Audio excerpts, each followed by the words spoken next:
Good day to all of you. The topic we are going to see in this video is glass electrodes. A glass electrode is a type of ion-sensitive electrode made of a doped glass membrane that is sensitive to a specific ion. The application of this glass electrode is for the measurement of pH because the glass electrodes are sensitive to hydrogen ions. The measurement of pH by glass electrode involves the use of two reference electrodes separated by a glass membrane whose function is to establish an electrical potential depending upon the hydrogen ion activity of the solution being tested. The basic construction of the glass electrode is shown in this picture. It consists of a high resistant glass bulb with a thin low resistant glass bulb fused at the bottom. The bulb is responsible for the pH sensitivity and the electrode is sensitive to the hydrogen ion concentration. The tube is filled up with 0.1 normal solution of hydrochloric acid dipped in a solution of silver chloride electrode.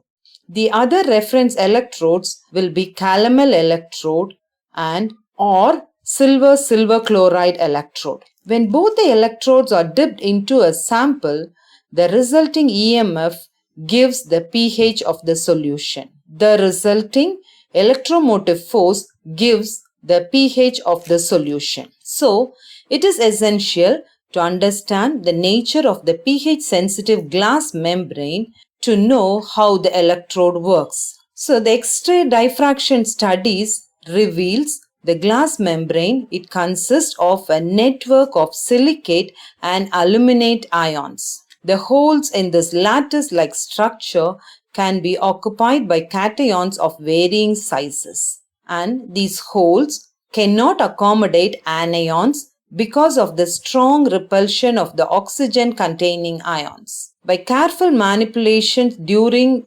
production, it is possible to obtain a membrane whose holes can accommodate only hydrogen ions, and such membranes will then be sensitive to hydrogen ion activity. We will see how the glass membrane responds to differences in hydrogen ion activity. The glass electrode works by an ion exchange process, and the membrane it consists of three layers. A dry glass layer sandwiched between two hydrated layers, and this glass electrode is placed in an aqueous solution of neutral or basic or acidic reaction, and we will see how they give response for these varying situations. First, we will see when the electrode is placed in a neutral solution, what happens. The hydrogen ions from the concentrated hydrochloric acid in the inside of the glass electrode become bound to the inner hydrated surface. This results in the release of an equal number of protons from the holes of the outer hydrated surface, and the neutrality of the membrane is maintained. The second condition, when the electrode is placed in a basic solution. The basic solution which we take is sodium hydroxide, which dissociates fully to give sodium and hydrogen ions. The increase in the number of hydrogen ions are present outside. The increase in the number of hydroxyl ions are present outside. The hydrogen ions from the outer hydrated layer leave their holes and go into the sample solution where they combine with hydroxyl ions to give water.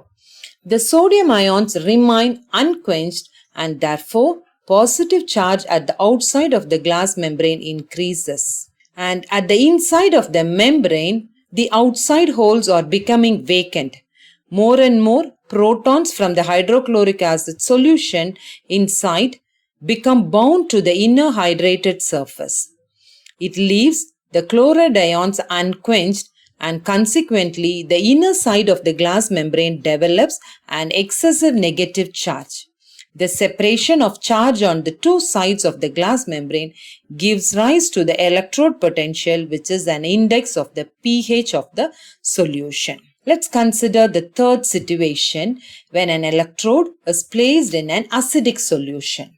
Now, the concentration of hydrogen ions at the outer side of the membrane is high. So, the holes in the outer hydrated surface are occupied by hydrogen ions. Now, to maintain the electroneutrality of the membrane, hydrogen ions from the holes of the inner hydrated layer are released. These hydrogen ions decrease the excess of negative charge inside due to chlorine ions. Thus, while the inside becomes less negative, the outside is becoming less positive. Again, this separation of charges is the source of the electrode potential. The overall potential of the glass electrode is a contribution of several potentials, and we'll see that. The potential of the internal silver-silver chloride electrode. The potential developed at the glass surface. The third one, the potential developed due to imperfections in the glass surface. The potential developed at the outer glass surface.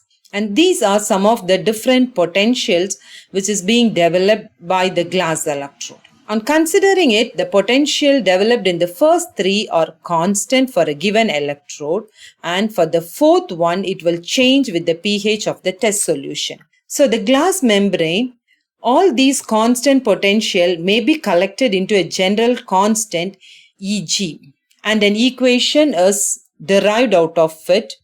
That is, EMF is equal to Eg plus 2.303 RT by F. Here, Eg, R and F are constant, and the EMF depends on the pH and the temperature. This equation therefore tells us how important is to maintain the temperature of the buffer used to standardize the pH meter and the temperature of the test solution at the same level for the pH reading to be correct. When a pH sensitive glass electrode and a reference electrode are dipped in a solution, a galvanic cell is set up. The cell can be written as follows. In the picture, you can see the half reaction happening in both the sides of the electrodes. So the vertical lines in the representation denotes an interface, and a potential is developed at each interface. The potential of the whole galvanic cell is the algebraic sum of the potentials developed by the glass and the reference electrodes.